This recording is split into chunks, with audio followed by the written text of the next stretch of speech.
get a dragon fruit cutting that you know that's reppable.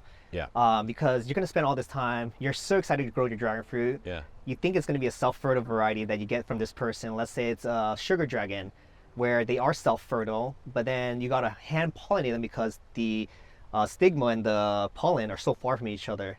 Oh. So you gotta okay. knock some of that pollen out and then pollinate. So there's self-fertile and self-pollinating. That's your Vietnamese white. You have your self-fertile, but you need to hand pollinate. That's your sugar dragon. Well, hello, my friends. The first outdoor epic gardening, the Beet podcast episode. I figured who else to have on than my personal mentor, the god of dragon fruit, Richard Lee. Yo, what's up, guys? It's Richard from Grafting Dragon Fruit. Thanks for having me here today at your podcast. First time ever doing it, so really interested to see how this gets going. Yeah, no, man. I mean, it's cool to have you here. Obviously, the beautiful dragon fruit in the background. If you're listening and not watching the show, I'd say go ahead and check the channel out because you said a beautiful backdrop here. All dragon fruit you gave me. Yeah. And you kind of really were the one that started me on my journey and like lent me a helping hand and taught me. I kind of want to hear how you got into it because to me, you're like way up here, you know? And so like, when did you start? It's a funny story that you asked because I never really thought that I would be a dragon fruit guy. Yeah. And this kind of all happened by like accident, right? Started with getting a home from my wife where her dad were buying properties. And at that time, I was doing this transitional phase where I was just moving. Yeah. I was getting a new job, starting my career. So I thought I was just going to be doing that for the rest of my life, right? I work at UCLA with kids with epilepsy. So Oh, wow. yeah, still doing that to today. And to find dragon fruit and have that now as my hobby, it's like unreal because Yeah. it has like brought so much peace to me in a way because Yeah. after I'd have to travel. I live in Orange County. I drive to UCLA and that's Which is like, that's LA traffic, right? that's crazy. So Yeah. going home after 2 hours, what's a better way than to spend it in your garden looking Yeah. at your dragon fruit, right? Yeah, yeah. So how it all started was I saw this cactus like this. It didn't have no fruit, so I didn't even think that it was going to produce fruit. And one summer, you know, it's nice, hot. I see something white outside, and I look. It's a freaking flower like this huge, Yeah. like bigger yeah, than my face. And I was like, "What is this?" Didn't pay too much attention to it. You know, kind of just let it do its thing. I thought it was just like an ornamental, like epiphyliums or something like that. So then later on, like I see a fruit at the end of the base, and mind you, I didn't pollinate it. I didn't do anything. I didn't I didn't even water it. I just paid attention to Just it. let it be, yeah. Let it be. And you had not gardened at all up until this point in your life? At all, Okay, right? so there's something about the flower being so big. Yeah. Maybe the fact that it blooms in one night or something special about that, like Yeah. it just hooked you, or? Yeah, so I thought that because the flowers, they bloom one night and then the next day they die. So I was like, oh, what happened? It only blooms for a night. So all of this was just like mysterious. Like this dragon fruit is just still so new to me, you know? But then later, like 2-3 months later, you see that flower that died, it actually swell off. So, and then it kind of just gets so dried and falls off. But at the base of it, you see this green fruit. Still didn't think of nothing of it until it started turning red in about 35 to 40 days. And I was like, you can actually eat this thing. Tried it, and I was just so amazed because didn't have to do anything to it. It grew its own fruit, and I got to like eat this without even trying. So I was like, Yeah. if I actually take care of this, what will happen? So that's when I started getting into it, where in the next season I started watering it, fertilizing it, and I got double or triple the amount of fruits that I got, and that what hooked me. I was like, Yeah. dude, if I can do this, like what else can I do with this fruit, you know? So had you heard of dragon fruit before that at all? I've Like once heard- it turned red, you were like, oh, that's a dragon fruit, Yeah, right? I've heard of dragon fruit before. I've seen it in the market. I used to be that guy that spends like top dollar for dragon fruit because I thought it was like this mysterious, and you know, like how they commercialize dragon fruit is like you get all these health benefits, that it's a super fruit and all that. So I was like, if I eat this, it's good for me. So I was buying like $8-10 a pound for a fruit, and I was just killing it in one go. So that was what also interests me. I was like, dude, if I can't grow this on my own, I don't have to spend $10 per fruit anymore. Yeah. And that's what started the whole journey.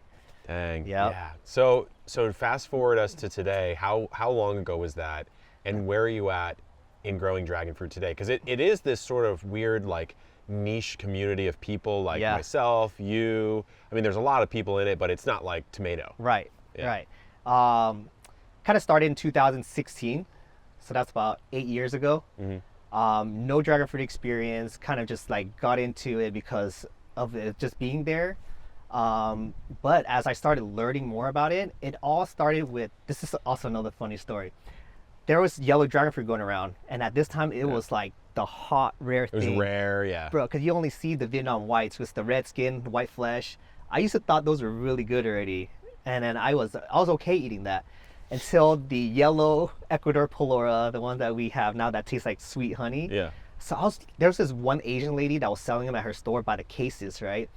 There was another dragon fruit hobbyist that lived down the street. He was in Huntington Beach. I was in Garden Grove at that time.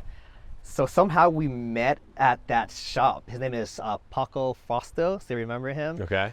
And he was seeing me buy all these fruits. And he was like, why are you buying all the yellow dragon fruit? I was like, dude, I just like to eat them. They're so good. I want to share them with all my family.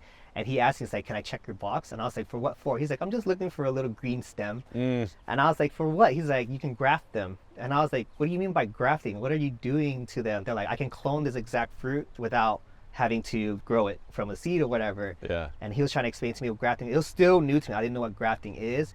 He's like, no, you see, so he found a green stem, the scion on the dragon fruit. He cut it, he's like, you can take this, grow it, and then have this exact fruit.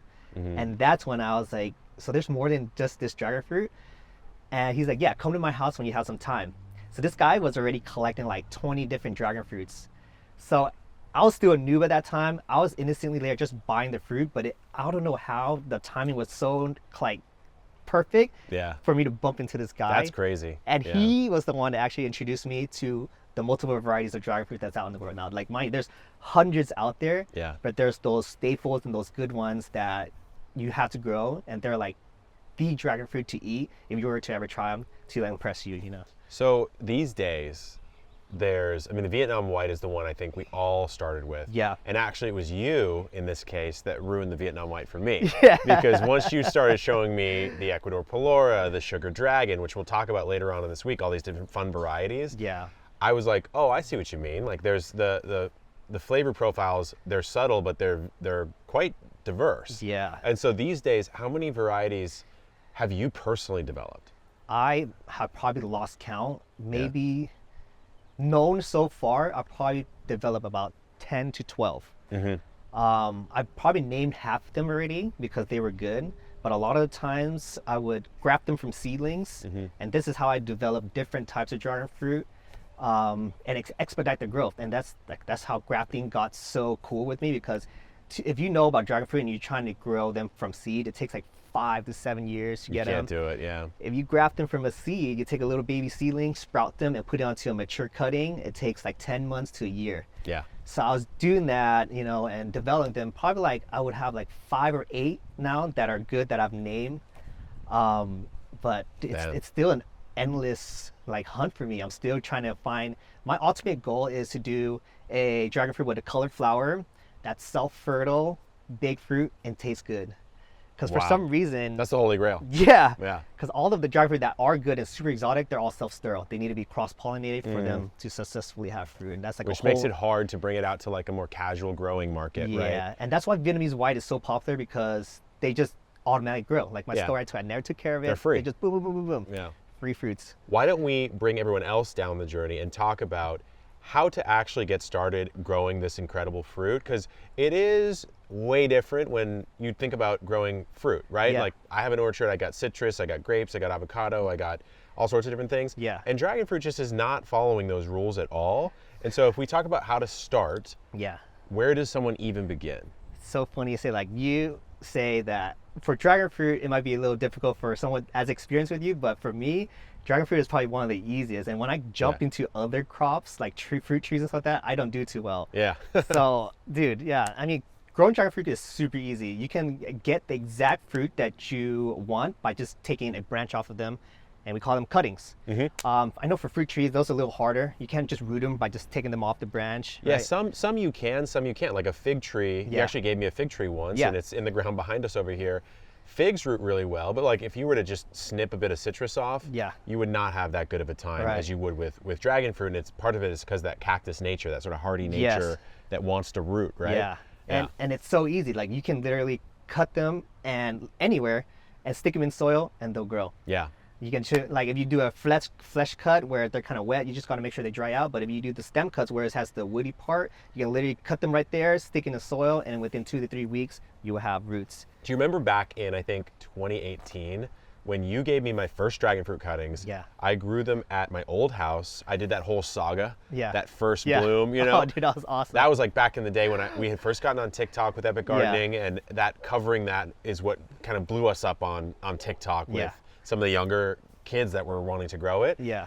But when I moved from that place into the place that we're sitting in now, I basically completely deconstructed that original Vietnam white. Right. Just took tons of cuttings. There's probably 35, 40 cuttings of it. I just remember that. Turned it into a complete cutting graveyard.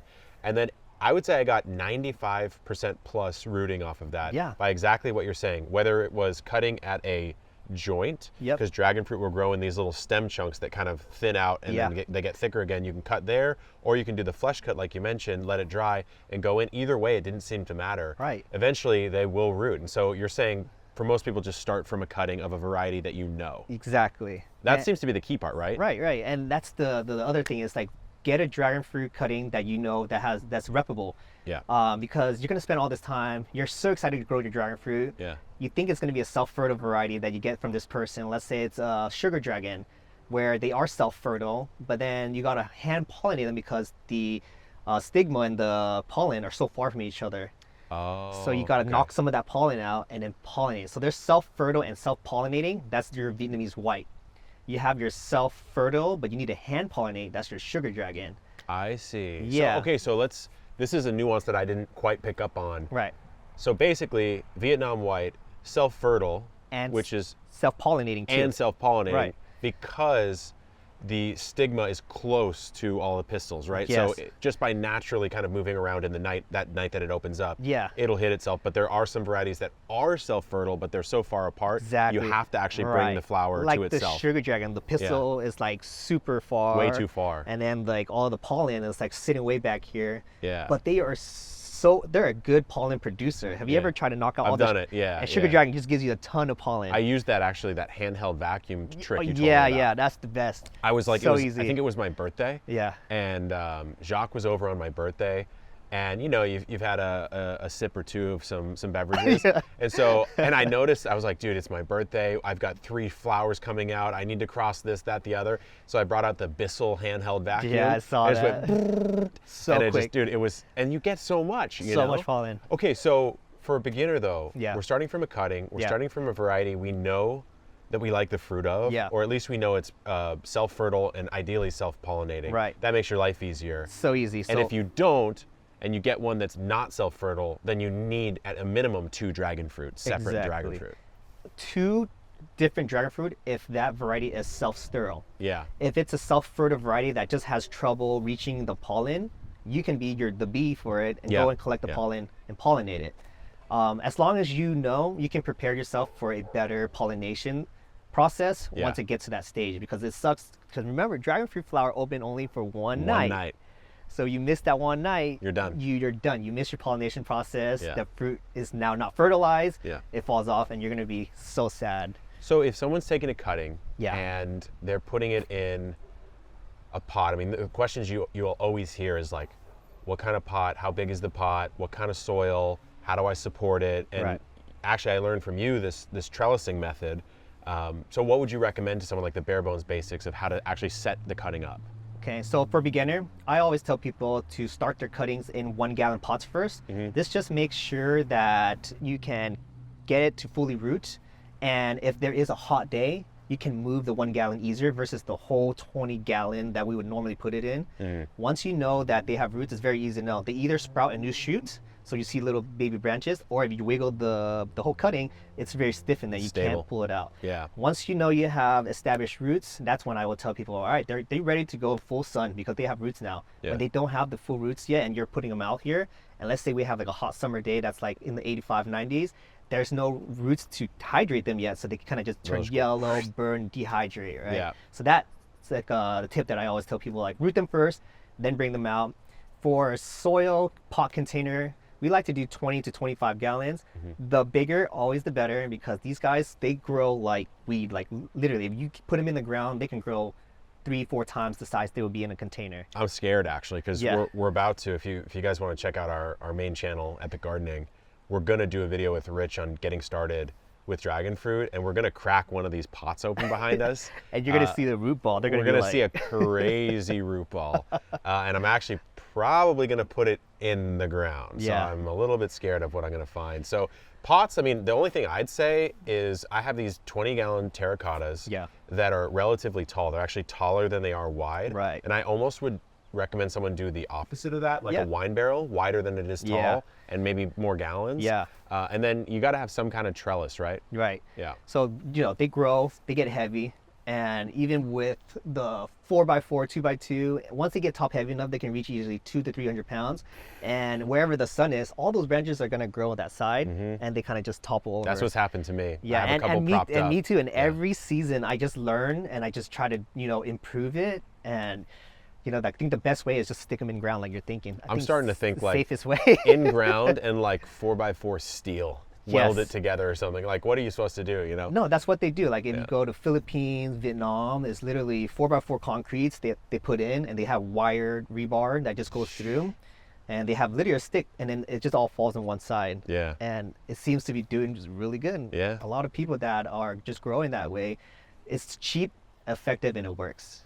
Yeah, I mean, I saw, we were doing a video a while ago where we were reacting to different sort of farming techniques. Yeah.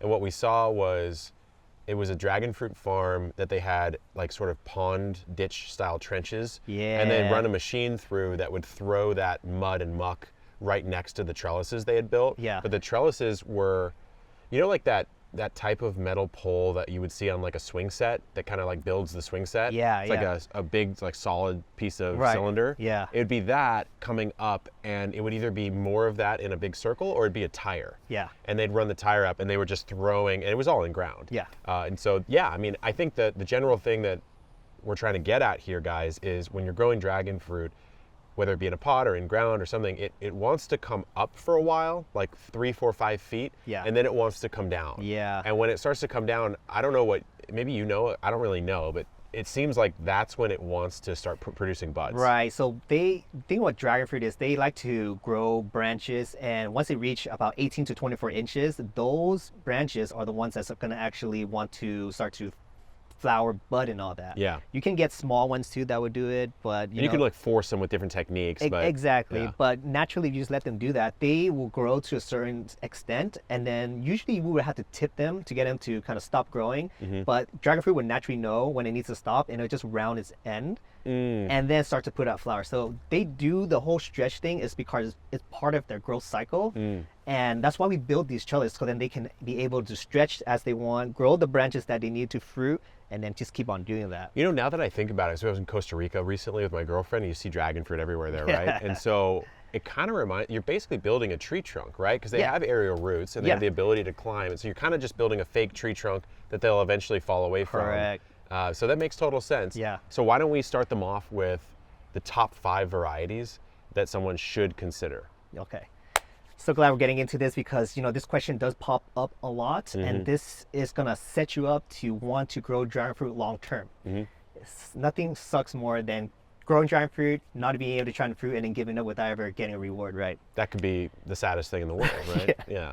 And that's a story that I hear a lot of the times until people run into my dragon fruit channel, Grafting Dragon Fruit. I actually have a video about that. What are the top 5 beginner varieties to grow?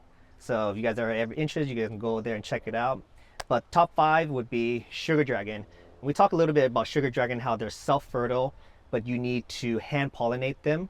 But I still think it's worth it because, one, they produce massive amount of fruits, and they do a lot of pushes. So dragon fruit don't only fruit once. During the summertime, they can actually have 4 to 5 waves.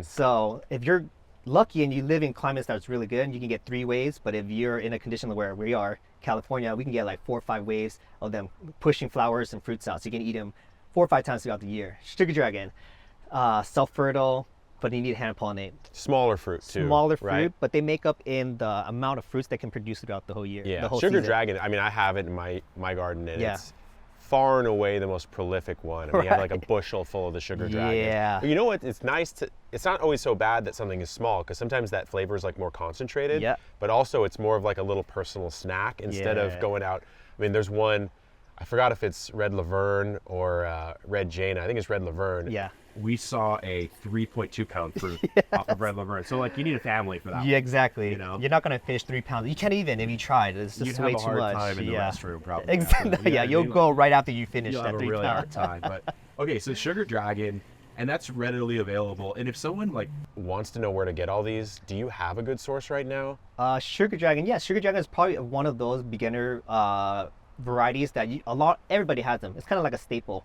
Like when you're starting tomato, what's like your common tomato variety? Yeah, you'd have like a, I don't know, like a sweet 100 cherry or something Yeah. like that. So if you're a dragon fruit grower and you're into growing dragon fruit, most of the time you're gonna have Sugar Dragon already, and it's very easy to find. They're relatively great in price too. They go for about $10 to $15 a cutting. That's not bad. Yeah, and they can go up, all the way up to like $75 to $100 a cutting. Depends on what the size of it is. Depends how yeah. the rarity is, what size, what flavor you're looking for. Yeah. And that's the cool thing about dragon fruit is, they can all have different terps. Yeah. Some can taste like super tropical. Some has the coconut hints in it. That is so true. And I didn't really believe believe you, frankly, because the thing that happens a lot, and we'll get to the next dragon fruit varieties in a second as you're going Yeah. to share the stories. Ever since I got into it, I've been making videos on dragon fruit and sharing my love of it. Yeah. And the thing that I always hear is like, why are you so obsessed with this bland kiwi? And I'm like, you just don't know, man, because when you harvest a dragon fruit, it doesn't ripen off the plant. Right. Right? So to transport it, you have to harvest it early. Yep. So anything by default you're buying From a grocery store is simply unripe. Yeah. And so you never get the flavor unless you have it right off the plant, which is why you should be growing it. at home. Okay, so we have Sugar Dragon. Yeah. What's our next shot? Second one will be American Beauty. And this one is just like Vietnam White, but it tastes 10 times better. Yeah. Their flavor is like very berry-like. You're gonna get the very berry grape texture-ish flavor from American Beauty. They're self-fertile and self-pollinating. So this is the type where you can just forget about it. Easy. Just water it. When it flowers, it'll pollinate itself. Yeah. 35, 40 days, come and harvest the fruit. American Beauty is the one that I have eaten. Actually, I went up to your place Yeah. and we did that big tour. Yeah. And I ate it, and I think the way I compared it was when you go to the Sweet Factory as a kid. Yeah. You know the Sweet Factory? Yeah. There's those raspberry and blackberry little like gumdrop candies Yeah. with all the dots on them. Yeah, I remember. It The kind of dots, the tastes like dots. that. Yeah. Yeah. It tastes like that.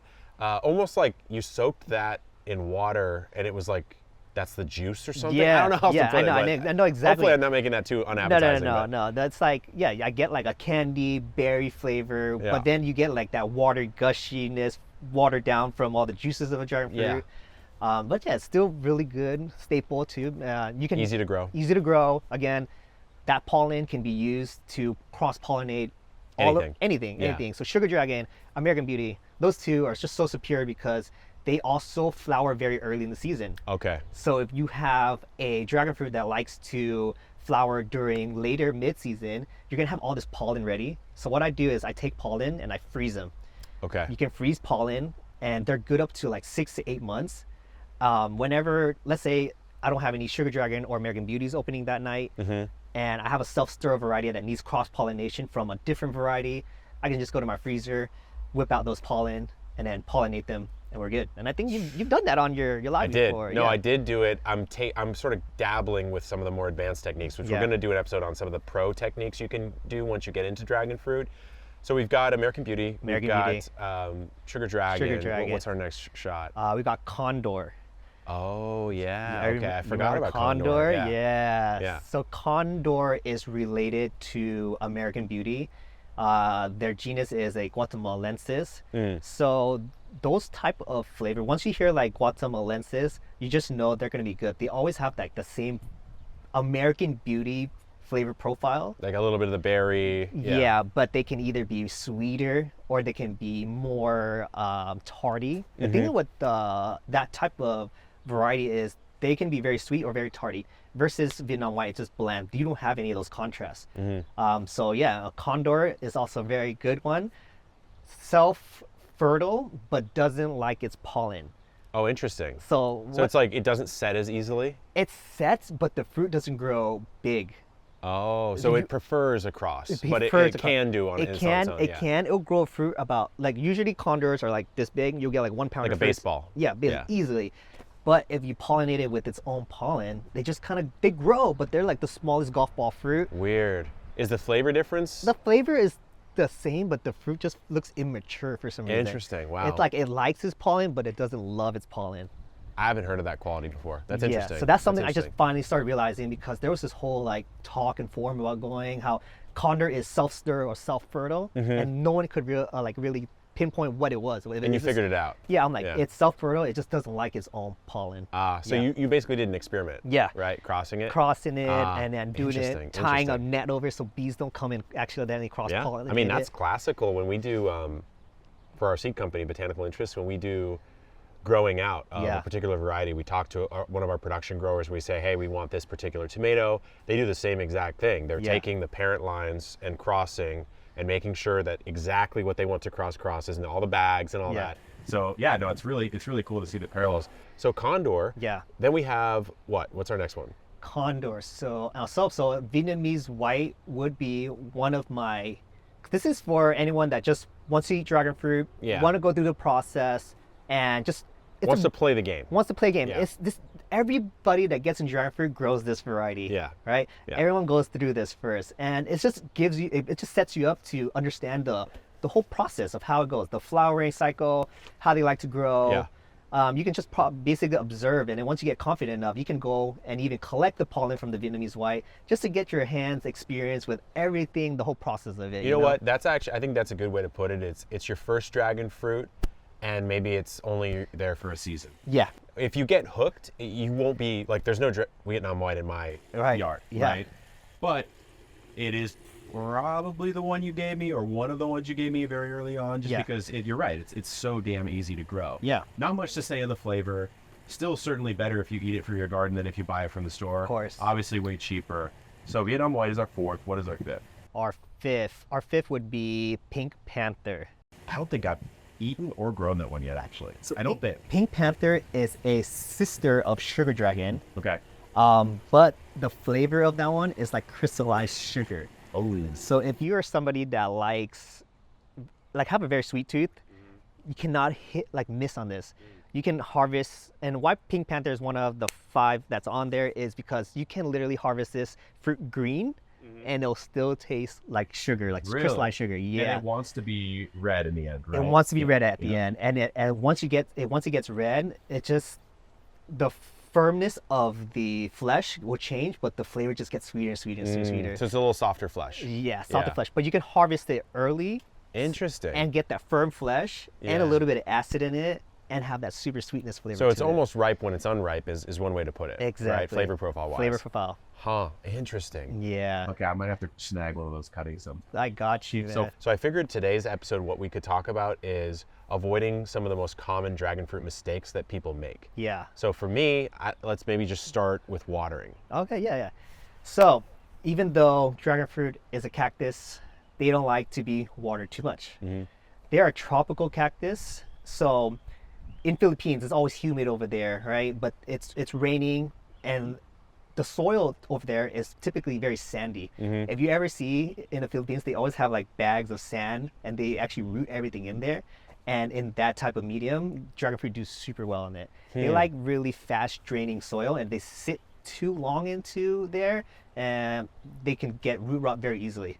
And once that happens, it just kind of kills the whole cutting. From the base, they turn yellow, they rot, they get this foul smell, and if you poke it, it's kind of like pus coming out of It's it. gross, Have man. you seen? It's Have you ever actually, had to? I've had it. Yeah, I mean, Yes. I had it happen, I think, with a cutting that got like stuck in a pot and there's water stuck in the Right. bottom. And you press and it just falls away. It's so nasty. It's like rotting flesh or Yes, something. It's yes. just so it has gross. a foul smell Oh, to it's it. bad. Yeah, they die in a weird way. Like, it's not like a tomato where it like wilt and brown and Yeah, crisp it's off or just something. instantaneous. It just like slops. Yeah. Yeah. So don't overwater. Don't But- overwater. But what does that mean? Like when you're watering, let's say you have it in your recommended setup, a Yeah. 20, 25 gallon pot, sort of maybe like a nice potting mix, maybe Yeah. a little on the sandier side. Are you watering that once a week? Like, what are you doing? Oh, dude, I'm doing wintertime. I probably water once every 2 weeks because it's not hot enough for the soil to dry back for you to put more water in. And it's a lot of time it rains, so it's already watering for you. You're good, yeah. So wintertime, you don't need to worry too much. Every 2 weeks or 3 weeks would be ideal. In the summertime is when I'd probably go to like every 3 to 4 days. Okay. So, Every so like 3 to 4 twice a days. week maybe. Twice Yeah. a week maybe, yeah. And how I kind of see if I need it is I do the 2-inch rule. If you stick your finger 2-inch deep and it's dry from the top, water, or if you grab 2-inch of your soil from the top and you clump it and it doesn't stay clump and it kind of breaks up as you release your hands, that's also another time to water. And then when the plant's growing, because we've recommended grow from cuttings. Yeah. So early on, obviously, it's just like 4 cuttings stuck in a pot with a trellis next to it. Right. There's not a lot of root yet, and so you probably don't need to water as much then. As the plant gets bigger, obviously you need to water more. Exactly. But then what about fertilization? Because seems like you can speed it up quite a bit in that first year by fertilizing. Oh yeah, right? yeah. So that's like the hack right there. Dragon fruit is only from February, April, all the way to November. So you have a pretty short season to like do everything. If you naturally let them grow, they'll do their thing. But if you add some fertilizer, I've been really big on Dr. Earth. Okay. And I've been using the all-purpose one for the winter time.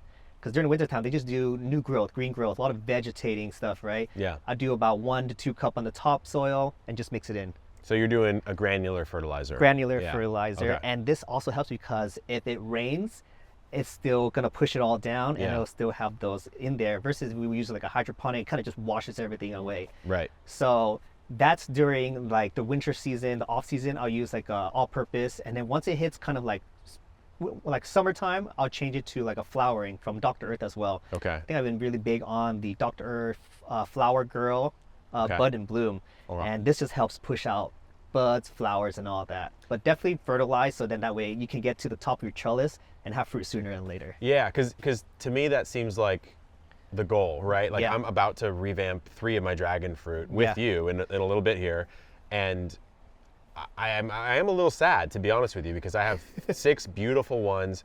There's tons of branches spilling over the top of my trellises right now, and I'm gonna have to go back down to the cutting level and like start the journey over, which is, frankly, it's a little depressing. But I need to get it up there as fast as I can. So now that I know what I know, this year I'm gonna fert. I don't know once a month maybe. Yeah, probably once a month. Once you start seeing, are you using organic fertilizer? I'll use organics in the mix once Yeah. we rebuild the trellis and, Yeah. and the pot. But I actually might do light dilute water sessions with some nitrogen fertilizer. And I was doing that in the beginning when I first started my journey because I wanted everything to go fast. I was doing the diluted, ferts, and I was doing it every watering. Yeah. So every watering. And did you notice it was way faster? Yeah, I would mark on my marker where it was, and by the end of the day, it would grow like literally half an inch. Really? You try it. Okay, I'm gonna try it. No, I'm gonna do try it it without Yeah. fertilizer, and then fertilize it, and then mark it, and you're gonna 100% see. I'm trying it. It's crazy how fast they can grow once you Yeah. give them what they need, man. Okay. Yeah, it's pretty Okay, cool. so let's move on then, because I'm looking at my sad red Jaina right Yeah. now, who we are replacing. Yeah. But she's got, some weird red spots on her. She's got some black spots. Can we run through some of the like visual problems you might see with your dragon fruit and what they mean? Yeah, so with dragon fruit, then because we're not living in like a country where it's always constantly hot, and during the winter time, they're gonna get sick. It's something that you can't avoid. It's gonna happen to you. If it's not from this variety, some other variety might pick it up. And what usually happens in the winter is what we call it cactus rust. They kind of look like little copper circles that start to grow all over the branches. You'll notice them because your pot's green, and out of nowhere you see these orange dots. It looks like an actual like chicken pox disease or something. It looks like a true virus. Virus, yeah, and I think they call that virus X if you're ever to look it up. Really? If it gets extreme enough. Yeah. Interesting. Yeah, they Sounds like haven't. something out of a Marvel movie or something. No, Virus they X. they don't know how to cure it yet, and it's still like a. The UCI is actually the one studying that that virus for dragon fruit because a lot of farmers were getting it and they don't know how to treat it and they still don't know how. So the recommendation when that happens is if it gets that bad, you'll know when it gets too bad it's because you'll try to cut all the branches that has infected, and then another branch that's super healthy would get it, and then they would just turn to mush and melt off. Yeah. So your whole plant would just start to die, and that's when you have to get rid of the whole plant off your property. You can't cut any cuttings and restart that over because once once the virus is in there, it's in there. Yeah. So cactus rust is a big one that happens during the winter time, and it happens during when it's really foggy or has a lot of humidity, because once it passes through the plants, those humidity and all the fog actually catches it on to there and it passes it to the next Just brings plant. it to the plant. It just yeah. transfers over and over. Preventative for it would be neem oil, Okay. or to stop the spreading would be a copper fungicide. So the most extreme sort of fungal treatment Correct. would be the way to do it. Yeah. What about when you see like sort of a black spot? I've noticed, but then also sometimes the skin of the fruit, or sorry, the stem will go translucent. Ooh, so that happens usually. If you see a black spot, it could also be sunburn or a cactus rust that was trying to melt the flesh off, but because the sun hit it, it calloused it. So that's why sometimes when you poke it, it's like a hole in there. But because the sun was so hot, it actually stopped it. It like contained the spread. Contained the spread. Interesting. Yeah, so Yeah. you'll get those weird black spots, and if you see it translucent, that can also mean that it's been sunburnt. It can, in California, we have really cold days, and like the last couple days, we were like in the 85s, really hot. In So January. Yeah, and when it shifts from cold to hot like that, it's not used to the new UVs that's been output by the sun, so they also get sunburned. You wouldn't think that because, desert cactus, they take the heat all day. With dragon fruit, yeah, they can take sun all day, but once it reaches like a certain level, they can get like 2nd degree, 3rd degree burn. Yeah. And flesh will look translucent and then kind of melt off. Especially because at least here in California, we tend to have a more dry heat. It's not very humid. Exactly. So there's not sort of that latent moisture in the air to help kind of Cool it. stave that Yeah. off. Yeah. And so what you taught me is when you do get a sunburn, you kind of can't really save it once it's been burned. But what Right. you can do is you can take a knife, sterile knife, and actually cut the chunk out. Yeah. Right? And you can cut all the way down to that central sort of column. Yeah, the cambium through. layer, core. And yeah, all it needs is that core, and even it has like a couple nodes left. I've had some branches where I'm like, should I take this off? Like half of the flesh is missing, but then I wait too long, and then it starts to bud, and I'm like, I'm just gonna leave it now because it has good. flowers on it. Something's traveling through that central core. Exactly. So even if it's damaged, that's another cool thing about driving. Like if you have plants that are fruit trees that all the leaves burnt, most likely your fruits aren't going to be there. You're done. But Yeah. if you have them burned, they're still going to push out fruit for you. That's Yeah. the cool thing about dragon fruit. They're so resilient. It's such a crazy plant. Yeah. I mean, obviously we're super fans.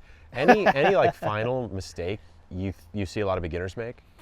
Yeah, not pruning your dragon fruit and just letting it grow crazy. I think that's like the biggest common mistake a beginner would make because they just don't know how the growth process is yet, how to trim it to make sure all of the top branches grow to fruit.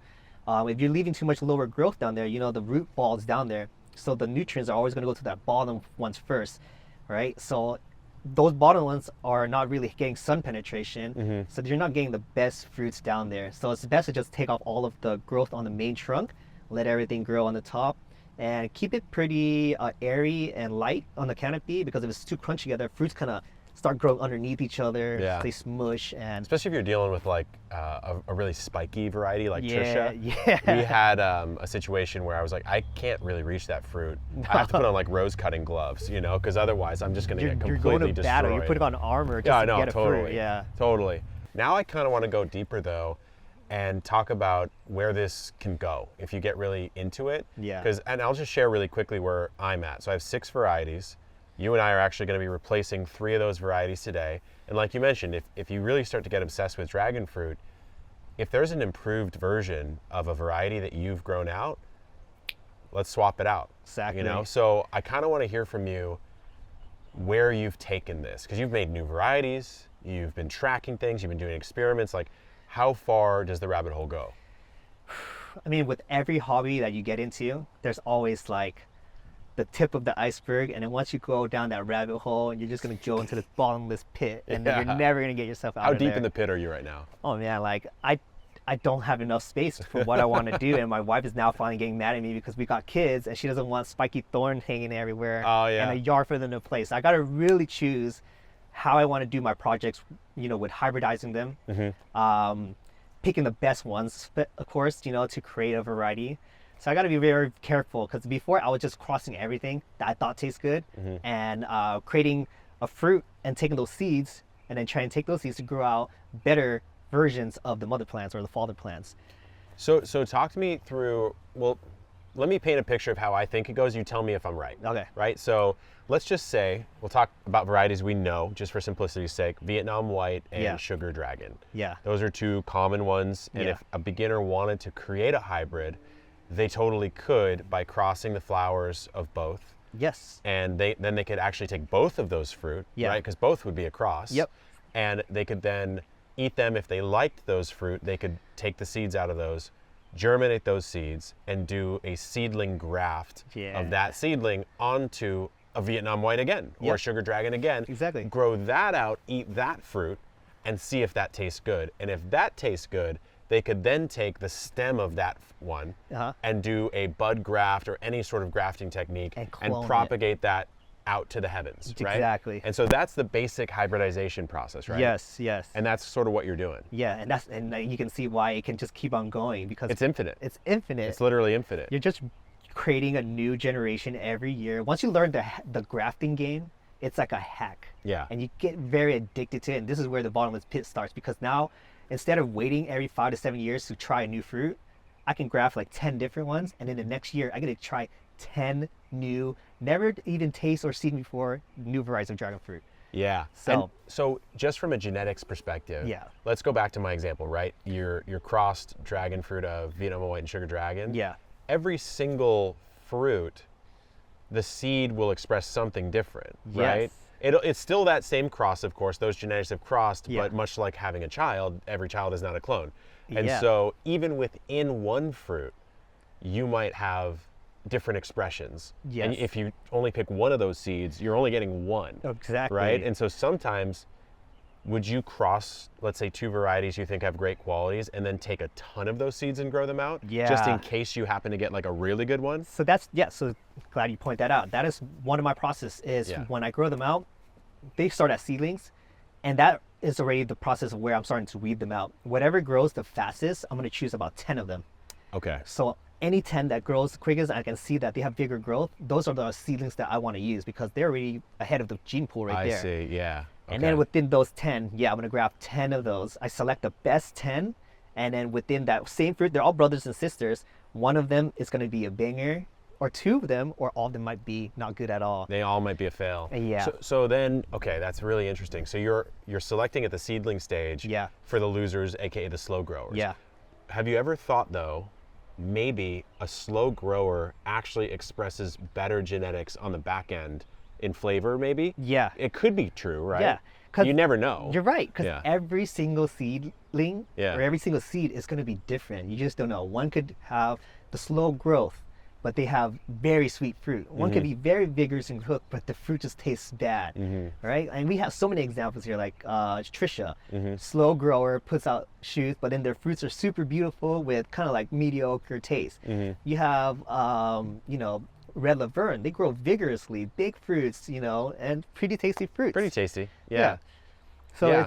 it just varies, and I do that where I would take some of the smaller growing ones because I'm always curious of like what will this pull, and then I have friends, right, and anybody that wants to Hey, go here you dragon go. fruit, Yeah. like As long take as you- care of this As long for as you me. test it for me. Right. So, right. okay, so here's another question then. Will you, let's say you've got your 10 seedlings, Yeah. right? From a cross you think is really potentially profitable Yeah. in flavor or whatever. How are you then grafting that back onto a dragon fruit? Are you you're sort of grafting it onto Vietnam white and you're putting it all on one cutting? Or you do like 3 per cutting? How do you set that up? So I would always use a main cutting, and it's typically always Vietnam white. Or I'll use Red Laverne. Anything that grows very, very good in your climate that has, you can see vigorous growth, I would use that. And I typically like to stay within like the 3 range. I'll graft 3 different seedlings onto one rootstock Of the same cross. of the same cross, Yeah. and I'll get subtle differences from each step, but at least now I get to try them all at once, side by Yeah. side. And you know what? That's interesting.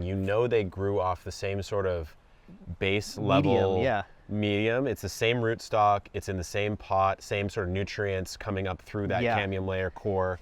That's a smart way to do it. So How do you then track all of this? Because that could get crazy. Or you have like Yeah. a crazy spreadsheet or No, so I literally just take a Sharpie and write them on the branches. So right when I graft them, I have paper tape that I slap on, and I'll just write, okay, this one is from, let's say I cross Red Laverne with Wild Berry Skittles or something like that. Yeah. I just do the parent's name, and then this is S-1, seedling 1, S-2, seedling 2. S-3.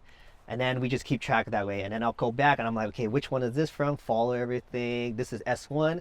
And then start doing the taste testing from there. And I'm And like, so okay, you'll- fruits from S1, S2, S3.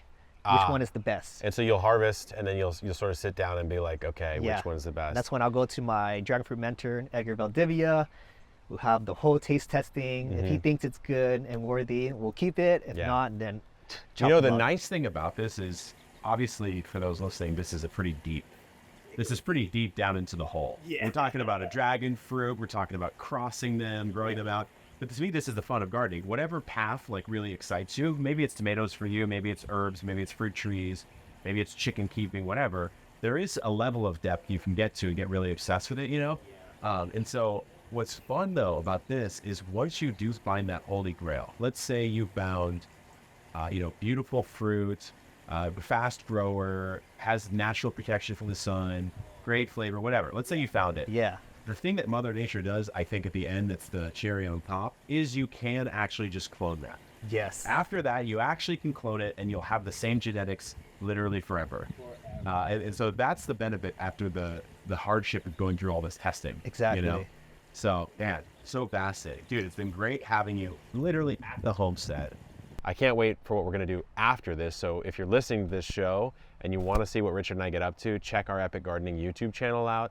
But where can people go deep with you? Oh man, go to Grafting Dragon Fruit. Just that. Hit it on the YouTube. You'll see all of my content. Fall into the rabbit hole. I swear you're gonna start watching every single video and probably have questions to ask. And I'm here. All right. Cool, man. Well, thanks for coming on. Yeah, thanks for having me.